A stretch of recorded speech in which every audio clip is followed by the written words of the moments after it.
What's poppin', y'all? Episode 10 of the Spurs rebuild. We are back in this prime time of the season, man. Just a reminder, it's been a while. I know I got a busy schedule with the YouTube channel now, Podal, Through the Wire Behind the Scenes, Marlins franchise, and now the Spurs. We got NBA Weekly coming back. So it feel like we've been going for a minute. So just a reminder, we are clawed our way back into the standings. As we can see, we are 7th out west as 26 and 22.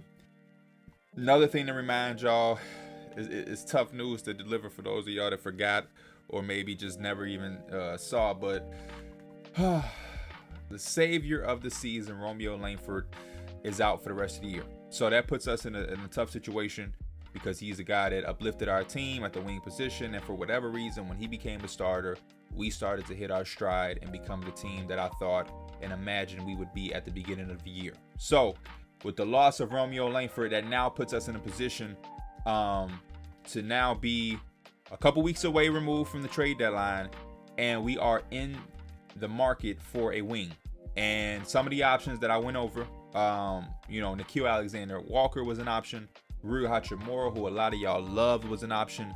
And then also Kyle Anderson, a former Spur, is another option. Javon Carter and Justin Holiday, those would be like if we had some type of move to do, or if we could had one more move to make, ideal guys that we would target. But the sample size for Justin Holiday isn't there, and with Romeo Langford being out, the need for a wing is more glaring than a backup point guard, which is what we had Javon Carter up there for. Now, as far as these three options that a lot of you guys saw me go over at the end of the episode, there are some things to like about all three, for sure. A lot of y'all love Rui Hachimura, and I'm going to go over the reasons why I like him, but I don't love him, especially compared to some of the other options. First thing off the bat, when you look at Rui's attributes, you like to drive and dunk, obviously. The mid-range is really good, but even a three ball at 84 is, above his position average at 76. So offensively, that skill set is magnificent, especially at the age of 24. It's a power forward. That makes your eyes light up. But as far as what we need from the team aspect, he doesn't have solid enough interior defense. It's below average at his position. His perimeter defense is below average at his position.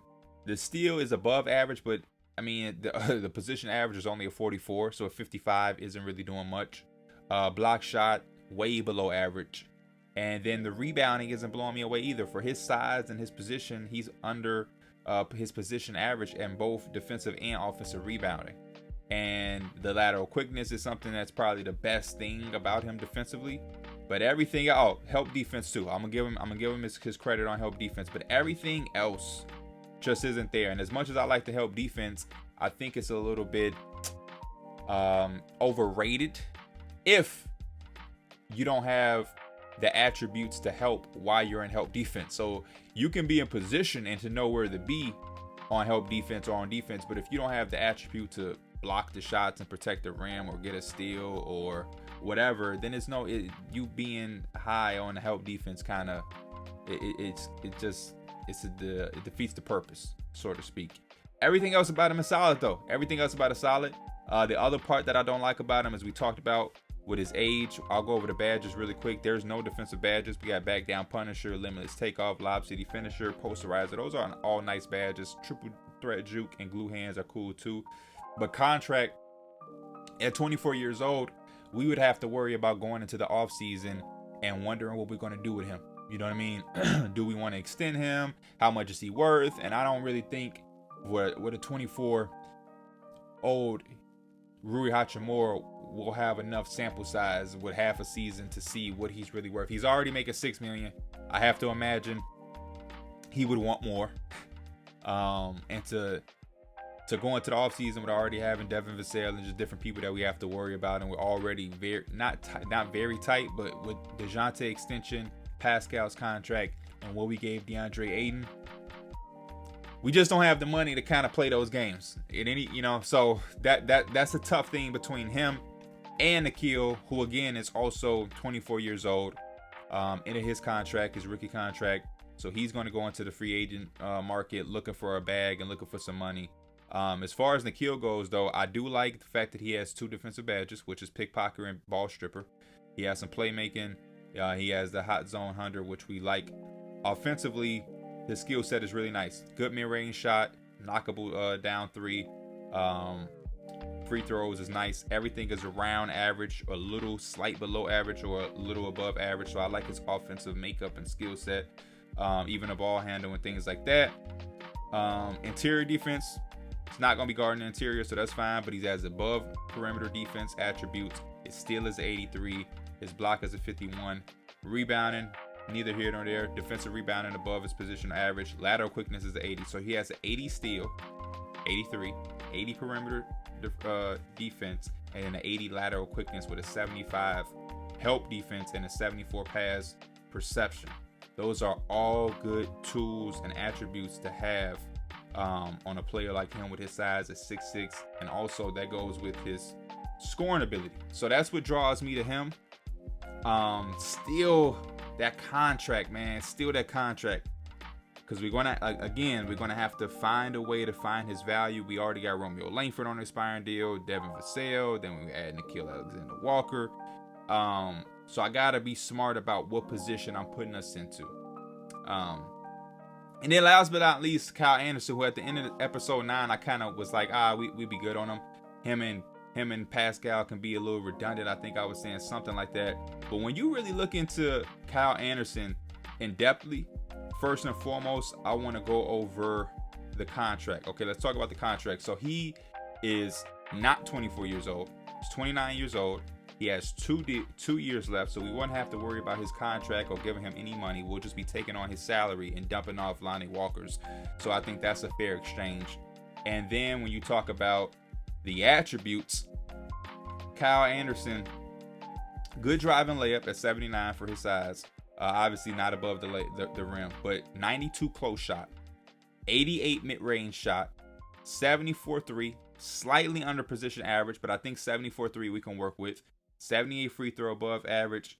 Pass accuracy, ball handle 99. Pass accuracy is 66, which we like. Ball handle being 90 is ridiculous at him being a forward. And then pass IQ 66, pass vision 67, offensive consistency 86. Interior defense, not where you want it, but perimeter defense 85 with a guy his size, 6'9", 230, to have an 85 perimeter defense, 81 steal. The 59 block is literally the position average. And then the rebounding at 74 on a defensive glass. Offensive glass, I wouldn't expect him to really crash there. And then the lateral quickness is a 73, 86 perimeter help defense IQ, pass perception 76, defensive consistency 77. And then when we go to the badges, he has ball stripper, interceptor, bailout, space creator, difficult shots, rhythm shooter, great under pressure, teardropper. He has a little bit of everything, and his stat line on the season kind of resembles that, with him averaging 6 points, 6 rebounds, 6 assists, a steal, a block, 40%, 25% from 3, 88% from the free throw line. I really, really like Kyle Anderson. He just gives us that off the bench Swiss Army knife that can just give us so many different versatile looks and lineups. We can have a lineup with him at power forward. We can have him at small forward because he guards the perimeter so well. We can have Pascal Siakam playing a small ball center. We have a lot of different things that we can do if we were to acquire him. I think also the fact that we don't have to worry about his contract, the consistency ratings and everything, I really, really like. And the fact that he isn't a guy that we're going to need to feature heavy in offense. He's just going to get his. He's going to be able to rebound, defend, and he can knock down some shots here and there while making free throws late in the game.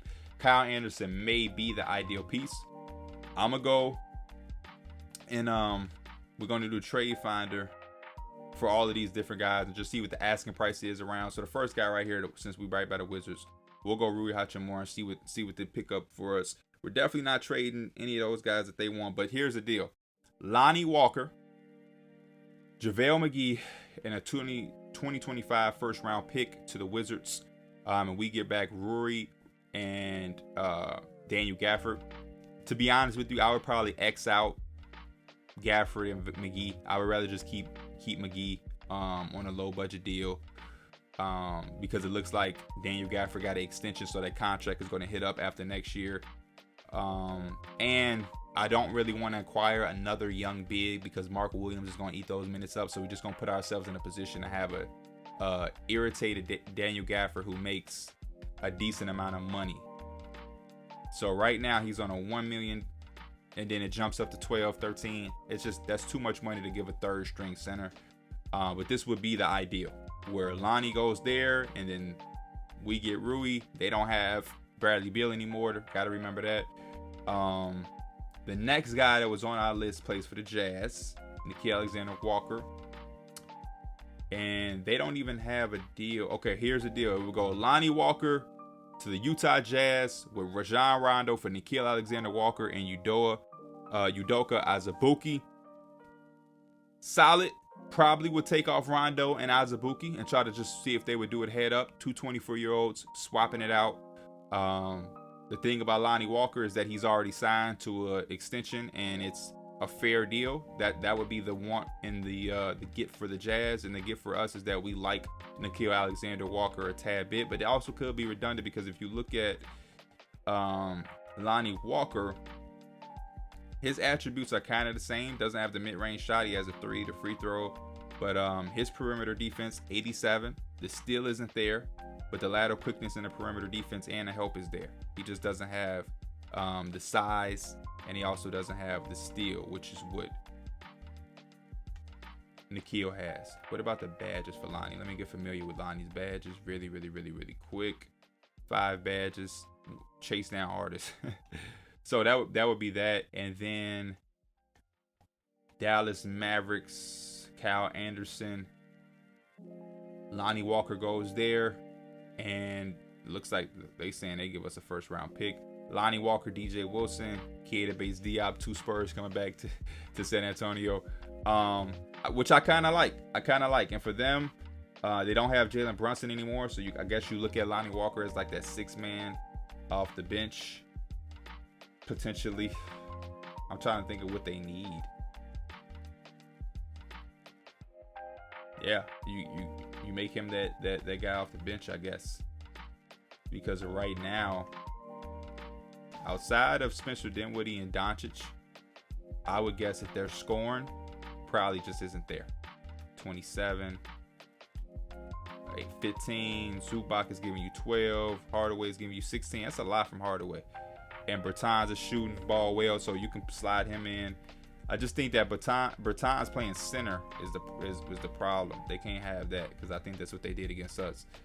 But Kyle Anderson, I think we're gonna do it, man. Let's go ahead, try to get Kyle Anderson from the Mavericks. They get a young guard. I kind of want to give them DJ Wilson because DJ Wilson is easily a guy that can play some 4 minutes for them. Space the floor. I can see him playing with Luka. I just don't want Keita Bates-Diop back. So we got to figure out the salaries. I would take Frank back. Will Frank work? Kyle, Frank, and we'll give y'all a second. Let's see if we got a second. We'll give y'all our second.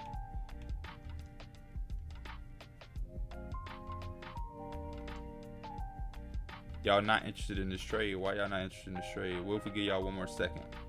Way down the line.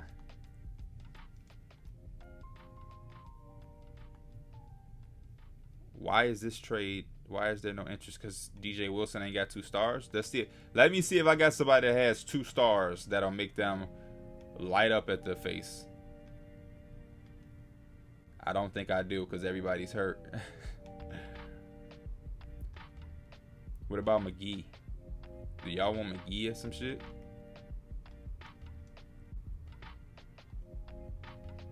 Let me go back and ask for, because now that I see, I like Frank Ntilikina. He can come hoop with us. I don't even think he plays for them. That's why, yeah, he don't even play minutes. So I'm trying to figure out why. What's the stoppage? What do they love so much about Frank Ntilikina? Because they're not playing with him. Lonnie Walker. This is what I was doing, but because this is the problem with 2K, they literally were declining the trade because I did it. My trade was better for them. I gave them 2 second-round picks. I didn't ask for a second-round pick, and this was going to be the deal. But because they didn't give me the trade, they declined it. But now they're going to do a worse trade for them and going to accept it now. That's crazy to me. Like, that type of shit is crazy to me. But, welcome to the team, Nikhil. I mean, not Nikhil. Frank Ntilikina and Kyle Anderson. And Kyle Anderson is also going to be able to mentor Jeremy Sohan. A lot of similarities there. A lot of minutes open. Kyle Anderson is going to play around 25. Josh Primo, I'm gonna let Kyle Anderson to be the 6. Josh Primo. Then we got about 14 minutes. I'm gonna let Ntilikina get in the mix, man. We're gonna let Ntilikina get in the mix, and we're gonna rock out like that. Make sure guys are comfortable. Ntilikina, which is number 25. I want to switch you up, Ntilikina, and I want to put you at point guard. Put Ntilikina at point guard. I still want him to be able to play shooting guard minutes, but I want him to play backup point guard. Those 14 minutes come in for DeJounte, provide some defense.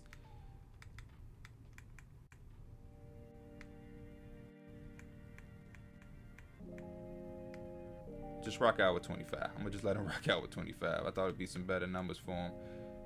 Point guard, secondary, shooting guard. Perfect. Everything copacetic. Now let's get back to this calendar and try to get to March. Simulate through. Sure, I'm gonna just start saying yeah. To trades. Nets get back Bruce Brown. Yeah, let's just trade. The Knicks get Isaiah Todd for Dwight Howard. Yeah, why not? Trade season. Capella for Buddy Hield. Why not? Let's just go trade season. So, no, I'm not doing that one though. No. So we're on a win streak. Since the trade, we are 4-0. 4-game winning streak. And we haven't moved up in the conference rank though. We moved up in the power rank, but we're still 7th in the conference after winning 4 games. That just shows you how tight it is out west. Hopefully we can move up by the time we get to March. Simulate through the season. Are we not going to simulate? Why can't we simulate all of a sudden? I guess we're having a 2K bug live during the filming of this. They're not letting me.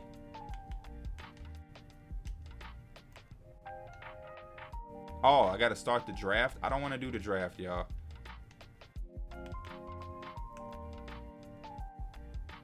Auto draft.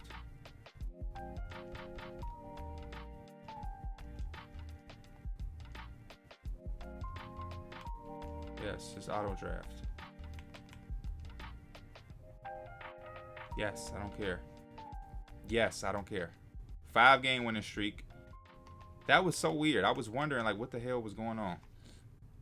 6-game winning streak. We still not, like, what's going on? Jeremy Grant. Oh, yeah, do that. Yeah. Today is a, would you like to stop simulated to make some offers? No. Y'all, wait. We fifth. We fifth in the standings. We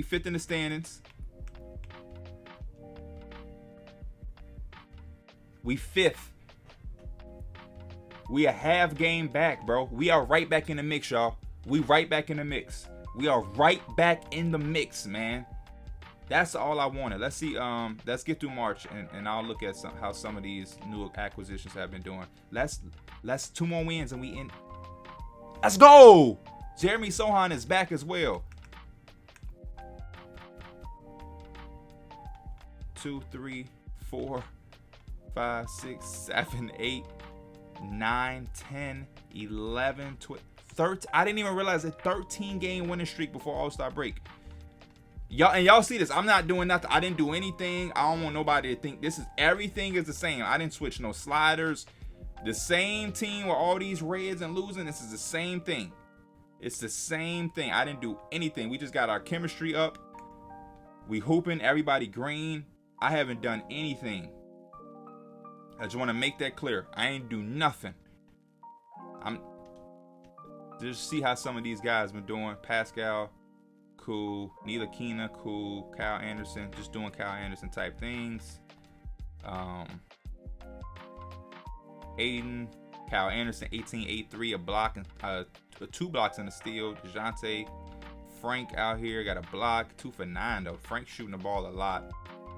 DeJounte, 32-25. Kyle, 7-3-9.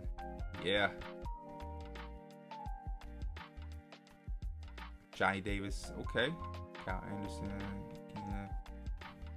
Anderson, 3 steals, 3 blocks. That's gonna be the difference maker right there for us.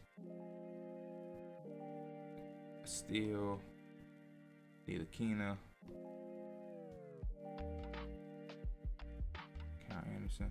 Hey, there we go, man. We 3rd in the conference. We at the All-Star break. About to go into March. Next episode is probably going to be the last episode before playoffs. Hopefully we can keep going up. 13-game winning streak is crazy. Prayers up for Romeo Langford too. This is for him. Our boy, he out for the year. But damn. I'll see y'all next episode, man. This is crazy. Peace.